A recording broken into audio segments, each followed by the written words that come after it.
Hari ini kita akan mempelajari tema 6, menuju masyarakat sehat, subtema 2, membangun masyarakat sejahtera, pembelajaran ketiga. Yang pertama kita akan mempelajari muatan bahasa Indonesia tentang menentukan gagasan utama dalam teks non-fiksi. Setiap teks terdapat paragraf-paragraf yang mengandung gagasan utama. Kita dapat menentukan gagasan utama dengan membaca teks tersebut dengan cermat. Gagasan utama merupakan pokok pikiran dari setiap paragraf. Pokok pikiran setiap paragraf dapat diketahui dengan menentukan kalimat utama paragraf tersebut. Bacalah teks berikut dengan cermat tentang hak dan kewajiban. Setiap manusia memiliki hak dan kewajiban, termasuk anak dan sebagai pelajar juga. Hak adalah segala sesuatu yang harus diterima, sementara itu kewajiban adalah segala sesuatu yang harus dilakukan menurut aturan yang berlaku. Hak dan kewajiban merupakan sesuatu hal yang terikat satu sama lain, sehingga dalam praktiknya harus dijalankan dengan seimbang. Jika hak dan kewajiban tidak berjalan secara seimbang, maka akan terjadi suatu ketimpangan dalam pelaksanaan kehidupan individu. Kewajiban dipenuhi terlebih dahulu, baru kemudian menuntut hak kita. Hak diperoleh setelah kita melaksanakan kewajiban.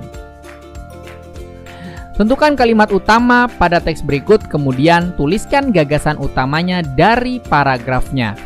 Kita tentukan dulu kalimat utamanya. Di paragraf pertama ini, kalimat utamanya yaitu hak dan kewajiban merupakan suatu hal yang terikat satu sama lain, sehingga dalam praktiknya harus dijalankan secara seimbang. Ini merupakan kalimat utamanya.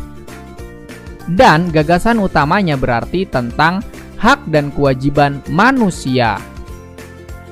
Di paragraf kedua, kalimat utamanya yaitu hak diperoleh setelah melaksanakan kewajiban. Sementara gagasan utamanya berarti tentang pelaksanaan hak dan kewajiban. Inilah paragraf kedua gagasan utamanya. Jadi antara paragraf ke-1 dan paragraf kedua beda, yaitu kalimat utamanya dan juga gagasan utamanya, terutama di gagasan utama. Pahami ya nak? Selanjutnya yaitu muatan PPKN tentang manfaat pemenuhan hak sebagai warga negara. Manfaat pemenuhan hak warga negara antara lain untuk menciptakan masyarakat yang adil dan sejahtera. Contohnya, setiap warga negara berhak atas pekerjaan dan penghidupan yang layak. Pemerintah berupaya menciptakan lapangan pekerjaan dan masyarakat memperoleh pekerjaan. Upah dari pekerjaannya digunakan untuk memenuhi kebutuhan hidupnya sehingga masyarakat mendapatkan penghidupan yang layak. Setiap warga negara juga berhak mendapatkan pendidikan. Dalam Undang-Undang Dasar tahun 1945 pasal 31 dijelaskan setiap warga negara berhak mendapatkan pendidikan. Dalam hal ini adalah pendidikan formal di bangku sekolah, karena pendidikan sangat penting. Pendidikan dapat menciptakan generasi penerus yang cerdas. Generasi penerus bangsa yang cerdas dapat membangun negara agar lebih maju dan sejahtera. Selanjutnya yaitu muatan IPS tentang peran siswa dalam mempertahankan kemerdekaan Indonesia. Mempertahankan Negara Kesatuan Republik Indonesia atau NKRI merupakan tanggung jawab seluruh masyarakat Indonesia. Sebagai seorang pelajar dan juga generasi penerus, kalian wajib bertanggung jawab mempertahankan NKRI. Kamu dapat mempertahankan dan mengisi kemerdekaan NKRI dengan beragam cara, misalnya dengan ikut melestarikan budaya Indonesia.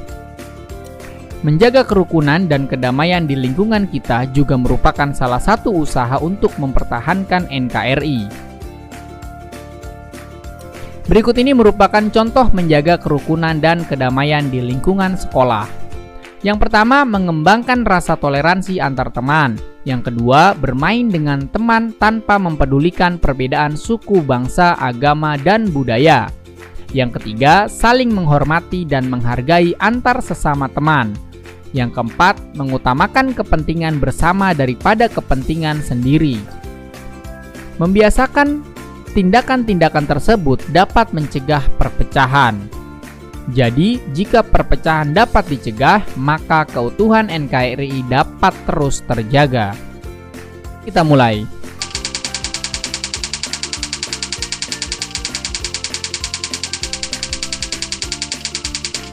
Hari ini kita akan mempelajari tema 6, menuju masyarakat sehat, subtema 2, menuju masyarakat sejahtera, pembelajaran keempat.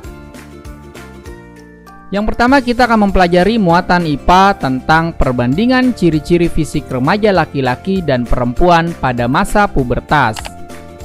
Pubertas merupakan masa mulai aktifnya hormon yang berkaitan dengan reproduksi. Masa pubertas terjadi pada rentang usia 10 hingga 19 tahun. Hal tersebut menyebabkan beberapa ciri fisik mengalami perubahan dari masa anak-anak ke masa remaja. Perubahan fisik merupakan sebuah tahapan perkembangan manusia.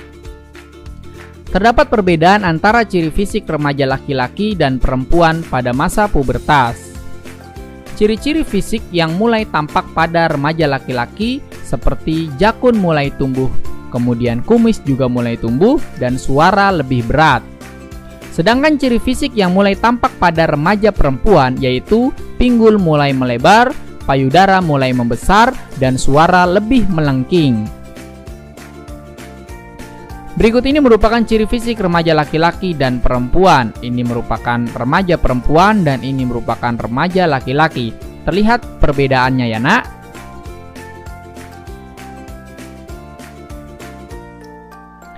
Selanjutnya yaitu muatan bahasa Indonesia tentang menggali informasi dari teks non-fiksi.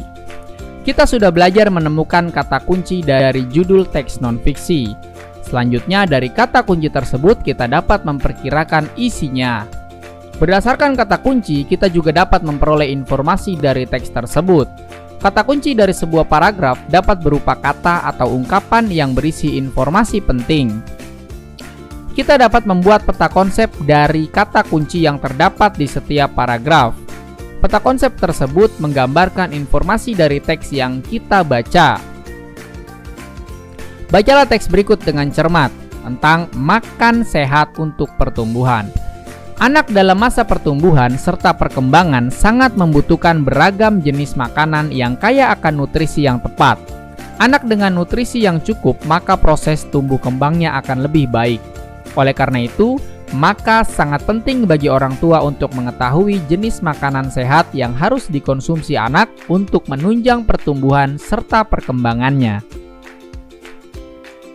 Peta konsep yang menggambarkan informasi dari teks tersebut ini dia nak, tentang makan sehat untuk pertumbuhan. Yang pertama adalah masa pertumbuhan anak membutuhkan makanan yang kaya akan nutrisi. Selanjutnya, makanan yang sehat dapat bermanfaat untuk proses pertumbuhan anak agar lebih baik. Kemudian juga peran penting orang tua dalam memberikan makanan sehat juga sangat penting. Inilah ketiga informasi yang dapat kita gali dari teks tersebut yang berjudul Makan Sehat untuk Pertumbuhan. Selanjutnya yaitu muatan SBDP tentang gerak tari kandangan. Tari kandangan berasal dari Jawa Barat. Kandangan berasal dari kata kandaga, dalam bahasa Sunda berarti tempat untuk menyimpan perhiasan. Jadi, tari kandangan adalah tari yang berisi kumpulan-kumpulan gerakan yang indah dan berharga. Tari kandangan termasuk tari yang dibawakan dengan gagah. Mari kita pelajari gerakan yang ada dalam tari kandangan. Gerakan pertama, gerakan dimulai dari gilek atau gerak kepala, membuat lengkungan ke bawah, ke kiri, dan ke kanan. Lalu kedua tangan ke depan dengan posisi di atas paha, lakukan dengan hitungan 1 hingga ke 8. Gerakan kedua, gerak mengambil selendang panjang lalu disampirkan di atas pergelangan tangan kiri. Lakukan dengan hitungan 1 sampai 4. Lalu gerakan ketiga, gerakan melangkah silang ke belakang samping kanan, kemudian melangkah silang ke depan kiri, tangan memegang selendang setinggi bahu dan diayunkan. Lakukan juga dengan hitungan 1 hingga ke 4. Dan yang gerakan keempat, gerakan melangkah silang ke belakang samping kanan, kemudian melangkah silang ke depan kiri. Tangan memegang selendang setinggi bahu dan diayunkan. Lakukan juga dengan hitungan 1 hingga ke 4. Untuk lebih jelasnya, nanti saya tampilkan di link deskripsi tentang tari kandangan.